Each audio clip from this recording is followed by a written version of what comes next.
Assalamualaikum dan salam sejahtera kepada pensyarah yang kami hormati, Dr. Ahmad Raflis binti Omar serta rakan-rakan sekalian.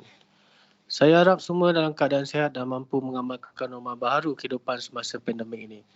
Sebelum memulakan pembentangan mengenai analisa penyata kewangan bagi syarikat telekomunikasi Berhad dan Digi.com Berhad, terlebih dahulu izinkan saya memperkenalkan ahli kumpulan yang akan membuat pembentangan.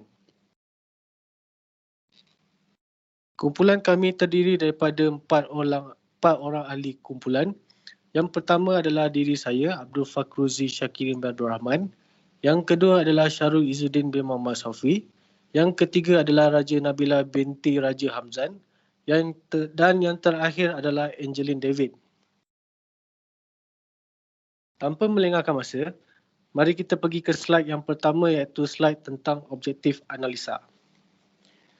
Seperti yang anda lihat di paparan skrin, terdapat 3 tujuan utama analisa. Yang pertama adalah mengurus aktiviti perniagaan dengan lebih cekap, di mana ini membolehkan pihak pengurusan mengurus aktiviti perniagaan mereka pada tahap optimum. Yang kedua adalah membuat keputusan mengenai kemudahan kredit. Ini bermaksud, ia dapat membantu pihak bank membuat keputusan mengenai kemudahan kredit yang dipohon oleh syarikat.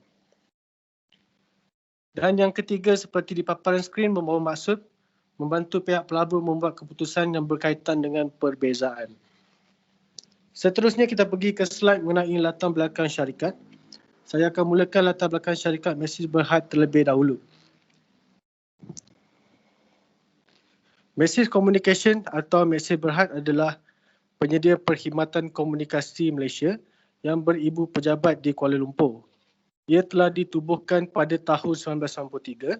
Syarikat ini menyediakan pelbagai produk komunikasi, aplikasi dan perkhidmatan bernilai tambah untuk pengguna, perusahaan besar dan pemilik perniagaan kecil serta sederhana.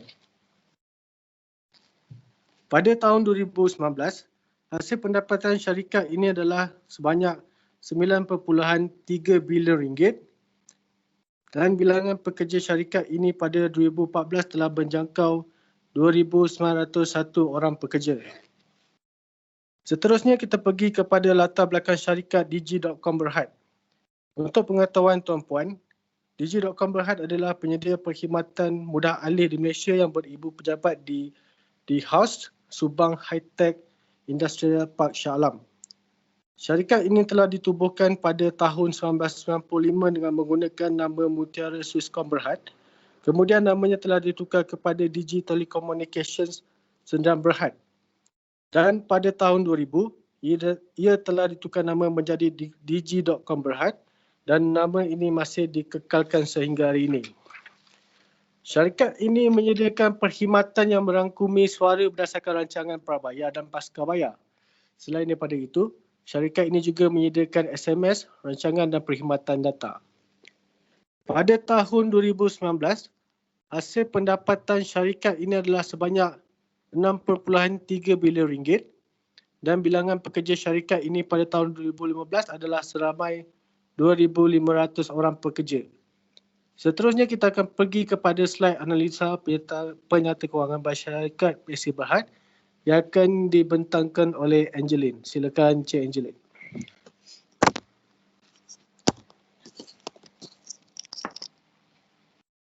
Okey, saya akan bentangkan analisa penyata kewangan untuk syarikat Maxis dan Digi. Analisa penyata kewangan ni memberi impak supaya kita memahami nisbah-nisbah yang boleh diperoleh dari penyata kewangan, lantas memberi kita perbandingan yang mudah. Terdapat 5 nisbah iaitu nisbah kecairan, nisbah pengurusan aset, nisbah pengurusan hutang, nisbah keberuntungan dan nisbah nilai pasaran. Nisbah kecairan ni adalah untuk mengukur keupayaan syarikat membayar liability semasa dan tanggungan jangka pendek. Nisbah pengurusan aset pula adalah untuk mengukur kecekapan syarikat menggunakan aset-aset yang ada, khususnya dalam menjana hasil atau pendapatan syarikat. Yang ketiga, nisbah pengurusan hutang.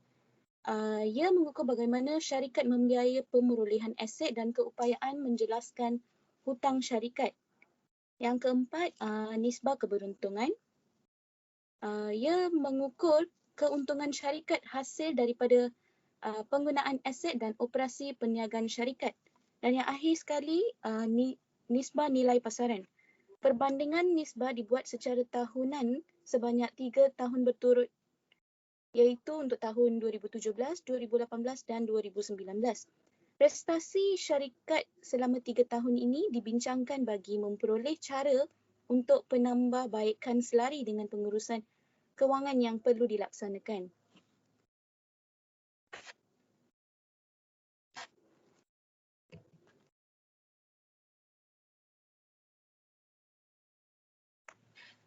Analisba nisbah dan huraian prestasi kewangan syarikat Maxis. Nisbah semasa adalah untuk mengukur keupayaan syarikat membayar balik semua liability semasa dengan menggunakan semua aset semasa yang dimiliki. Manakala nisbah cepat pula untuk mengukur keupayaan syarikat membayar balik semua liability semasa dengan menggunakan semua aset semasa yang dimiliki, tidak termasuk inventory. Untuk syarikat Maxis, nisbah semasa adalah 0.57 untuk tahun 2018, 0.59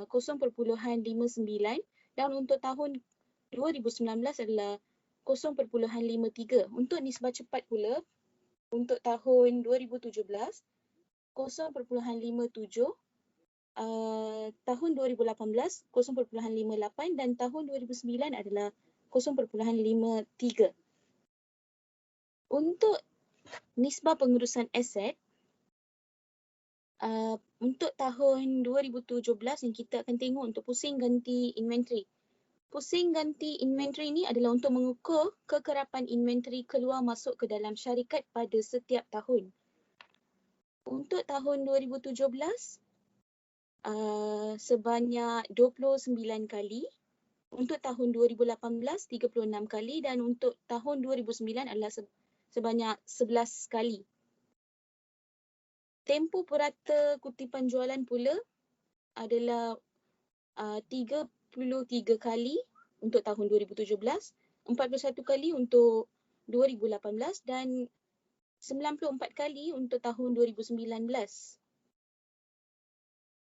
Tempoh purata kutipan ni, kutipan jualan ni bermaksud untuk mengukur tempoh kutipan kredit yang diberikan oleh syarikat kepada pelanggan yang membeli secara kredit. Yang seterusnya adalah pusing ganti aset tetap. Pusing ganti aset tetap ni untuk mengukur tahap penghasilan jualan berbanding jumlah aset tetap. Untuk tahun 2017 adalah 1.80.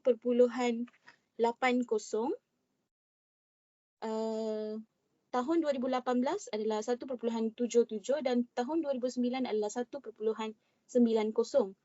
Pusing ganti jumlah aset pula untuk tahun 2017 0.45, 2018 0.46 dan tahun 2019 adalah 0.43.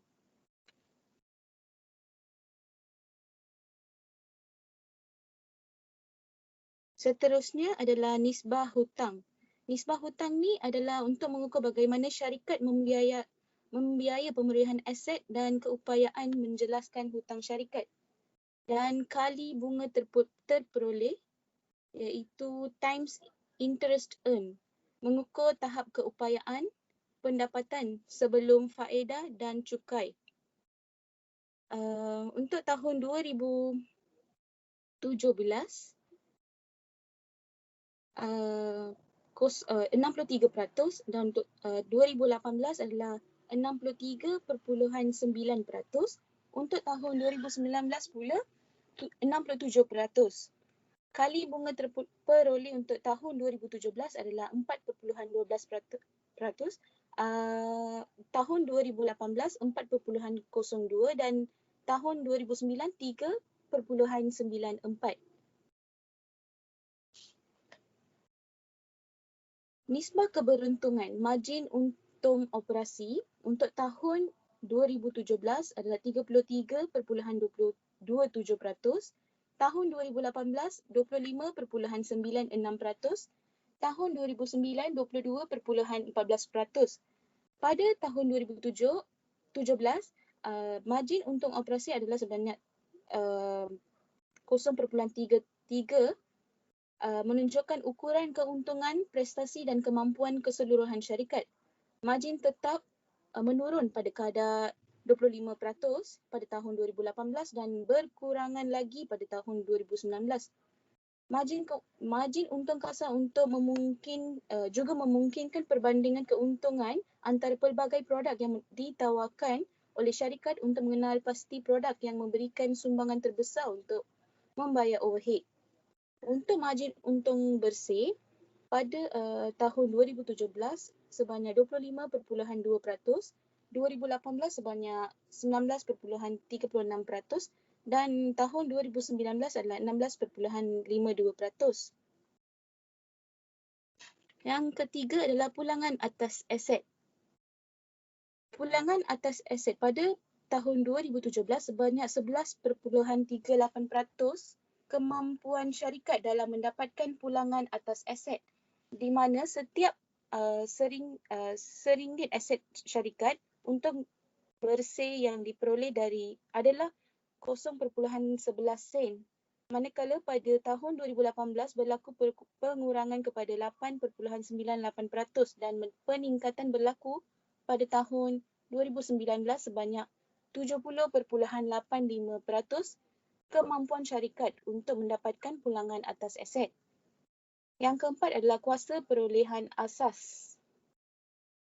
Pada tahun 2017, syarikat telah menunjukkan prestasi 15.3% mengukur pulangan berbanding jumlah pelaburan perniagaan. Nisbah menunjukkan penurunan sebanyak 11.95 pada tahun 2018 dan 9.49% pada tahun 2019. Nisbah ini juga menilai kecekapan pengurusan dalam menggunakan sumber-sumber yang dimiliki oleh syarikat. Yang terakhir adalah pulangan atas ekuiti. Untuk tahun 2017 adalah sebanyak 31.12%, tahun 2018 24.89% dan tahun 2019 adalah 21.49%.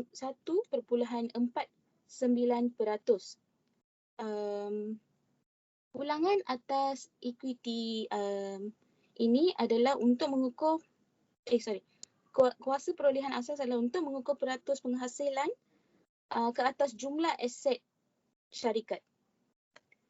Itu saja. Untuk prestasi kewangan syarikat DG akan dibentangkan oleh Cik Nabila. Assalamualaikum, salam sejahtera. Data nisbah bagi DG dari tahun 2017 hingga 2019. Yang pertama kita akan melihat kepada nisbah kecairan, di mana seperti yang kita tahu, nisbah kecairan adalah terdiri daripada nisbah semasa dan nisbah cepat. Kedua-dua nisbah ini adalah untuk menjelaskan hutang bagi jangka masa pendek syarikat. Di sini kita dapat lihat pada tahun 2017, nisbah semasa bagi DG adalah 0.83 kali dan telah menurun pada tahun 2018 0.78 kali dan menurun lagi pada tahun 2019 sebanyak 0.68. Di mana nisbah cepat pula 2017 pada tahun 2017 0.8 kali menurun kepada 2018 sebanyak 0.76 kali dan menurun lagi pada tahun 2019 sebanyak 0.64 kali. Kita lihat pula pada nisbah pengurusan aset di mana pusing ganti inventory pada tahun 2017 perniagaan telah menggantikan atau membeli inventory baru sebanyak 3.55 kali dalam setahun. Kadar pusing ganti inventory terus meningkat pada tahun 2018 di mana sebanyak 8.14 kali dan meningkat pula pada tahun 2019 sebanyak 8.26 kali.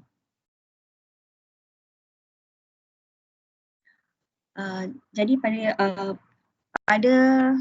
tempoh purata kutipan jualan pula, tempoh purata kutipan jualan sebanyak pada tahun 2017 sebanyak 70.06, meningkat pula pada tahun 2018 81.69 dan pada tahun 2019 telah menurun sebanyak 71.22. Kita lihat pula pada pusing ganti aset tetap di mana pada tahun 2017 sebanyak 1.61 kali nilai ganti pusing jumlah aset syarikat dan telah berkurang sebanyak 1.59 kali pada tahun 2018. Pada tahun 2019 berlaku penurunan yang banyak sebanyak nisbah 1 kali terhadap keberkesanan penggunaan aset-aset yang dimiliki oleh DG untuk menjana pendapatan perniagaan. Kita lihat pula pada pusing ganti jumlah aset. Pada tahun 2017, pusing ganti aset adalah sebanyak 1.09 kali, manakala berlaku penurunan kepada 1.06 kali iaitu pada tahun 2018. Pusing ganti jumlah aset juga telah menurun dengan mendadak di mana sebanyak 1.06 kali pada tahun 2019. Penurunan maupun peningkatan yang berlaku adalah untuk mengukur tahap keberkesanan penggunaan aset-aset yang dimiliki oleh syarikat DG untuk menjana pendapatan perniagaan. Kita lihat pula pada nisbah pengurusan hutang. Pertama, nisbah hutang. Pada tahun 2017, sebanyak 92% modal yang telah digunakan untuk dibiayai oleh pemiutang dan pembiayaan jangka panjang, manakala pada tahun 2018 berlaku penurunan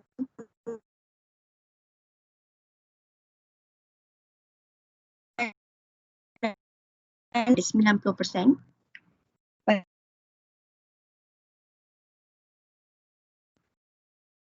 Tahun 2019 sebanyak 0.9 dan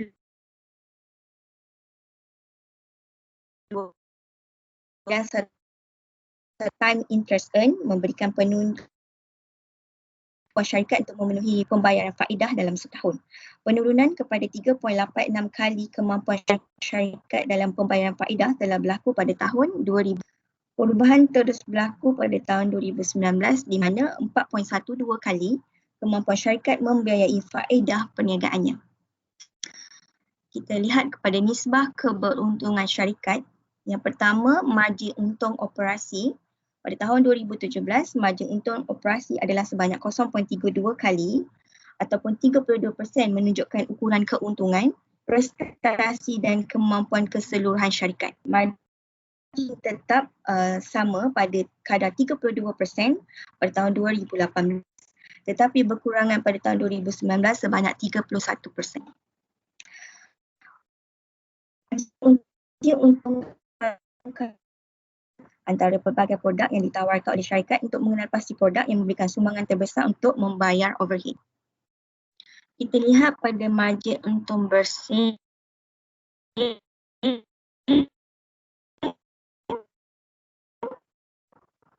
Pada tahun 2017 sebanyak 24% margin untung. Penurunan berlaku pada tahun 2019 di mana sebanyak 23% margin untung dan ianya mengasingkan keuntungan bersih bagi mengenal pasti dengan lebih tepat di mana dalam operasi terdapat masalah kerugian atau keuntungan. Bagi pulangan atas aset syarikat DG pada tahun 2017 sebanyak 12 berlaku pada tahun 2019 sebanyak 18% pulangan atas. Lihat kepada kuasa perolehan asas syarikat di mana pada tahun 2017 prestasi sebanyak 34% mengukur pulangan berbanding jumlah pelaburan perniagaan. Nisbah yang sama pada tahun 2018 tetapi jatuh meledak pada tahun 2019 di mana 24% sahaja nilai kuasa perolehan asas. Nisbah ini juga menilai kecekapan pengurusan dalam menggunakan sumber yang dimiliki oleh syarikat. Itu sahaja untuk data analisis data untuk syarikat DG. Okey, seterusnya kita pergi kepada perbandingan syarikat Maxis dan Digi. Sebelum tu nama saya Syahrul Izzuddin bin Muhammad Sofi. Assalamualaikum dan salam sejahtera. Perbandingan Maxis dan Digi kita dapat lihat daripada nisbah kecairan. Trend penurunan pada tahun 2019 adalah hasil daripada ekonomi yang kurang memberangsangkan. Pada tahun itu menyebabkan kedua-dua syarikat ini mengalami penurunan. Seterusnya, Maxis mempunyai kekurang kecairan aset berbanding Digi. Pengurusan aset bagi syarikat Maxis, ia membuat pusingan inventory dengan lebih kerap berbanding Digi. Syarikat Digi, syarikat kurang membuat pembelian inventory ataupun kita boleh anggarkan ianya membuat pembelian secara cekap berbanding dengan syarikat Maxis. Pengurusan hutang pula, syarikat Maxis membuat pengurusan hutang yang lebih teratur berbanding Digi. Manakala bagi syarikat Digi, hampir kesemua modal digunakan untuk pengurusan hutang. Ini dapat dilihat di nisbah pengurusan hutang. 2 tahun pada tahun 2017, 2018 dan tahun 2019, ketiga-tiga tahun ini syarikat Digi mempunyai nisbah pengurusan hutang sebanyak lebih 90%. Seterusnya, nisbah keberuntungan. Untung syarikat Maxis kurang daripada syarikat Digi walaupun pengurusan aset dan pengurusan hutang lebih baik daripada syarikat Digi. Hal-hal ini mungkin bergantung pada faktor perbelanjaan syarikat seperti perbelanjaan advertising. Seterusnya kita pergi kepada slide nombor 12 iaitu cadangan dan penambahbaikan untuk kedua-dua syarikat. Pertamanya adalah perlu penambahbaikan dari segi strategi pemasaran. Jika kita dapat lihat, nisbah pengurusan margin untung operasi syarikat Digi lebih tinggi daripada syarikat Maxis. Jelas bahawa syarikat Maxis mempunyai margin yang hasil yang tinggi, tetapi margin untung Digi adalah lebih tinggi, iaitu pada tahun 2019 Digi sebanyak 31% berbanding Maxis hanya pada 22%. Kedua-dua syarikat perlu mengenal pasti hutang-hutang dan strategi kutipan hutang. Ketiga, perlu membuat penilaian penjagaan inventory yang melibatkan pusing ganti stok. Dan yang terakhir ialah perlu mempromosikan produk mengikut kehendak pelanggan. Okey, di sini nak terang sikit pasal nisbah hutang Digi yang lebih tinggi mungkin disebabkan oleh pengurusan yang lemah dan purata kutipan jualan Maxis adalah lebih daripada berbanding dengan Digi. Itu saja perbandingan dan cadangan penambahbaikan daripada kami, dan itu sajalah dari kumpulan kami. Sekian, terima kasih.